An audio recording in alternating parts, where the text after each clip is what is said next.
Hi guys, welcome back. I wanted to do a little video. So the last time we talked, I believe, was shortly after we got to Hawaii. Well, today is July 31st. I had my little one on the 22nd, and that's what this video is going to be about. So with my first, I had a C-section, a scheduled C-section, back in 2020, and this time around I did not want to have a C-section unless it was medically necessary. So I was going to do what's called a TOLAC, which is a trial of labor after cesarean, and hope for a VBAC, which is a vaginal birth after cesarean. So I had my 39-week appointment, I believe, on the 15th, and they did a cervical exam and a membrane sweep. I was 1 centimeter dilated, 50% effaced, and baby was at -2 station, I believe, which means she was engaged, just not fully engaged. So she was getting into the position in my pelvis. So yeah. So with the membrane sweep, it was a tiny bit uncomfortable, not much. It was probably less than a minute. She was very aggressive, I will say that. But afterwards I felt a little crampy, not too bad. So went on with my day, nothing happened. Tuesday, I went in to meet with an OB because I'd been seeing midwives up until this point, and I was going to try to get an induction because I was too much of a risk to go past my due date. And that OB really was no help at all, did not believe in inductions. He was very rude. And so I filed what's called an ICE complaint because it is a military doctor. So I filed an ICE complaint, and the next day I got a phone call at 7 a.m. from him. Basically, half-assed apology.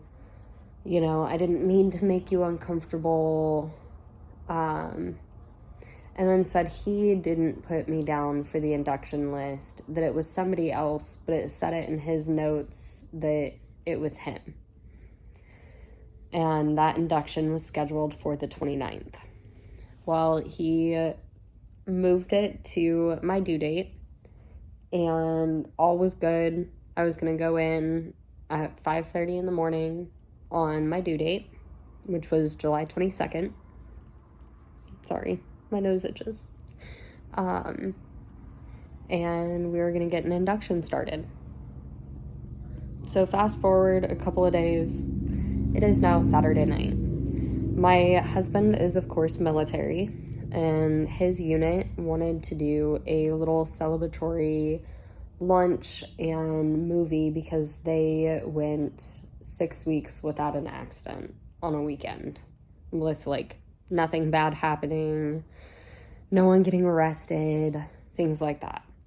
So the commander is very much into rewarding, and so they got to go to a movie, and then they went to Buffalo Wild Wings, and then after, he went to his sergeant's apartment and swam for a little bit.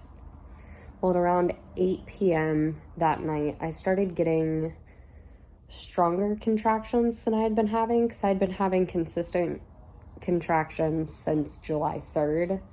They just weren't bad, and they would go on for like 3 hours, and then they'd stop, and then they'd go on for 3 hours, and then they'd stop. And so it was just that very long, drawn out what was told to me was called prodromal labor. So that's kind of what I thought it was. I just thought it was getting, stronger. And so I didn't think anything of it. Well, my husband went to B-dubs after swimming because I'd asked for wings because I'd been craving them, and got us both wings because he was hungry again, and got home about 10 o'clock that night, and we ate, and then he went to sleep and I was trying to go to sleep. Well, at midnight I started getting more contractions. They were more consistent. They were getting a tad bit stronger, and so I started timing. So I timed for about an hour, and they were 4 minutes apart, lasting 2 minutes. And so I called the labor and delivery triage line, and they basically said, don't come in unless they're 1 minute apart for 3 to 4 hours. Well, the hospital that I was delivering at is a 30-minute drive away. So that was not going to happen. So I got off the phone, continued timing, laid in bed, couldn't sleep, tried to but couldn't. And then my husband woke up about 8 in the morning, 8:30, and I told him what was going on. And that weekend was the Call of Duty championship weekend. And my husband is a streamer. My husband loves Call of Duty. And so I was going to wait because it was grand finals that day. It was Sunday. So it was grand finals, and Optic Texas was in the grand final. So I was going to try to hold off as long as possible because I knew my husband had plans to watch the finals in Discord with his friends. And about 9 a.m., 8:45, 9 a.m., I got a really, really strong contraction. And my husband was like, call them. Let's go in. Let's see what they say. So we started packing because we hadn't packed a hospital bag. We weren't ready whatsoever. So we packed a hospital bag and headed over. And let me tell you, riding in a lowered Mustang that is a manual and it's modded out to racing standards is not the greatest when you have contractions. It was very painful. We got to the hospital about 9:30, went up, sat in triage. They checked me. I was 2 centimeters dilated and still about 50% effaced. So the OB was like, or it was a resident that came in and checked me, and he was like, well, I'll go talk to the doctor ahead of me, see what he thinks, but we typically don't keep people until they're 5 to 6 centimeters. I was like, great. At this point, I had my husband move the trash can in the triage room because I was getting so nauseous to the point I was dry heaving. My husband had to hold my hair. It was not fun. So the OB comes back in. He goes, well, you're scheduled for an induction. We're just going to go ahead and admit you. We have the room. So about 20 minutes later, we're in the labor and delivery room. So the OBs, the resident and the attending came in. They talked to me. They told me what they were going to do, their plan. And the plan was the Foley balloon and Pitocin. Because of me having a VBAC for my first, I could not have Cytotec because of the risk of uterine rupture. So it was not fun getting the balloon placed. It was very uncomfortable, and my contractions immediately ramped up. They went from a 30 on the monitor to about a 50. It was not fun. The anesthesiologist had came in and done the consult, had okayed me for an epidural. So the OB wanted me to go ahead and get it placed, but not get the dose unless I wanted it. Well, the anesthesiologist came back in, was like, I'm not going to place it unless we give you the dose. So I was like, okay, give it to me because I'm in pain. This is uncomfortable. I'm ready. So they prepped me for the epidural. They gave it to me. I didn't feel a thing, except when sitting up with that balloon, it's not fun. I'm going to say that now. It's not fun. It's very uncomfortable, very painful. So, got the epidural. They checked me at the epidural, and the balloon wasn't coming out. So they left it in for about 3 more hours. The balloon came out. I was 4 centimeters dilated. And I don't remember the effacement. I think I was 75% effaced, but I can't remember for sure. So they started me on Pitocin. They started me on a very, very, very low dose. Couldn't feel a thing. They moved me every half hour. Well, around 7, I was in one position for too long. They moved me to my back to get me into a different position, and I could feel everything. I could move my legs. I could feel the contractions. And so I asked for the bolus of the epidural, which the anesthesiologist said he would do. So got that, and it started working immediately, which was super nice. They checked me at about 12:30,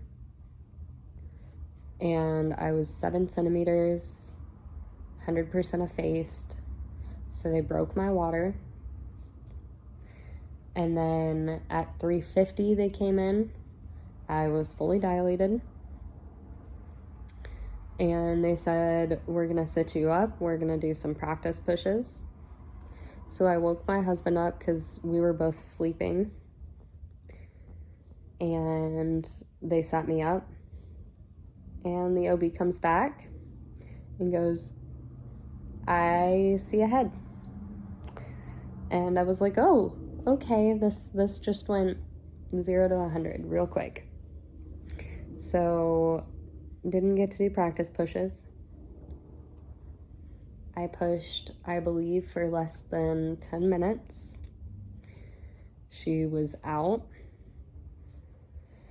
And I believe, I want to say it was 4 contractions. I want to say. They were pretty close together. I did not have any time to rest. They put her on my chest, and let me just say that is a life-changing moment. Finally having your child on you is the feelings that you just get. It's so nice. So, had her on the chest. They moved her down to cut the cord. My husband cut the cord, which was a surreal experience. And they moved her back onto my chest. Her scores were perfect. So they waited the hour to do all of her measurements. We fed her. Everything was good. And then she got weighed. She was 7 pounds, 13 ounces. And she was 20 inches long. I did have between a 1/2 degree and a 1st degree tear. So I did get 2 stitches. So yeah, that's my labor and delivery story. I ended up having a VBAC. Trying to think of anything else. I was moved down, I guess I should say, to mother baby at, I want to say it was 8:30-ish.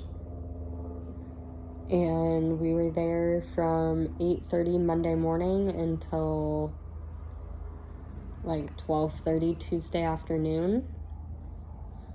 It was amazing. They did have to check her blood sugars every feeding, before every feeding, for 12 hours because I am on a beta blocker. And they wanted to make sure that wasn't going to affect her blood sugars. They were perfectly fine. No issues there. She did perfect on her newborn screening. She passed her hearing test. And we went home.